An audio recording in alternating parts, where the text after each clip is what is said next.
అందరికి నమస్కారం। ఈరోజు గల్ఫ్ జనసేన పార్టీ వారి ఆధ్వర్యంలో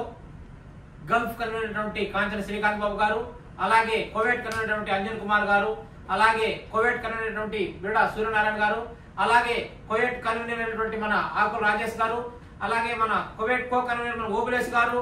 అలాగే మన ఆంజనేయులు గారు, అలాగే మల్లారెడ్డి గారు, మరొక కోవేట్ శ్రీకాంత్ గారు, అలాగే యూత్ నాయకులు కొమ్మినేని బాలాజీ గారు, హేమంత్ గారు, చలపతి గారు,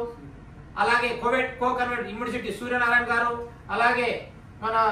మిత్రులు జన సైనికులు జనసేన కుటుంబాలు సభ్యులందరికీ కూడా హృదయపూర్వక ధన్యవాదాలు। నిజంగా పండగ మనకు ముందుగానే దీపావళి ఈ రోజు ముందుగానే వచ్చేసింది। దీపావళి సంక్రాంతి సంబరాలతో మనం గల్ఫ్ లో అరేబియన్ సముద్రంలో ఏడాదికి ముందే వైసీపీ పార్టీని అంతం చేసి ఆ సముద్రంలో కలిపేశాము। పీడ విరడై నేటికి ఒక సంవత్సరం అయిపోయింది। మంచి సూపర్ పరిపాలన అందిస్తున్నటువంటి చారిత్రాత్మక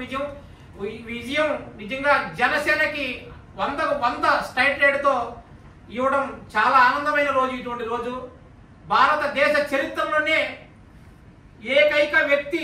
కారణ జన్ముడు మన శ్రీ పవన్ కళ్యాణ్ గారు మంచి మహోన్నతమైన వ్యక్తి, ఉప ముఖ్యమంత్రిగా మంత్రిగా నంబర్ 1 స్థాయికి ఈరోజు నంబర్ 1 ర్యాంక్ కూడా మన భారతదేశంలో నంబర్ 1 ర్యాంక్ ఇచ్చారు మన పవన్ కళ్యాణ్ గారికి। నిజాయితీలో పని చేయడంలో కానీ అంత మంచి వ్యక్తిగా గుర్తింపు తెచ్చుకున్న ఏకైక వ్యక్తి మన శ్రీ జనసేన అధినేత శ్రీ పవన్ కళ్యాణ్ గారు, ఆంధ్రప్రదేశ్ డిప్యూటీ సీఎం పవన్ కళ్యాణ్ గారు, అలాగే మన భారతదేశ ప్రధానమంత్రి నరేంద్ర మోడీ గారి సహకారంతో, అలాగే మన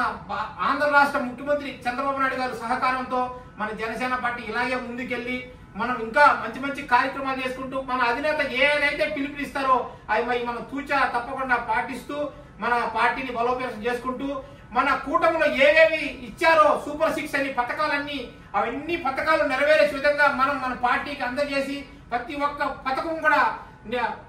ఇచ్చినటువంటి వాగ్దానాలన్నీ 100% నెరవేర్చేందుగా మన పార్టీని మనం కోరుకుంటూ త్వరలోనే తల్లికి వందనం కార్యక్రమం కూడా స్టార్ట్ చేస్తారు జూన్ 12వ తేదీ నుంచి। అలాగే మరొక్కసారి కూటమి ఐక్యత, కూటమి ఐక్యత, పవన్ కళ్యాణ్ గారి నాయకత్వం,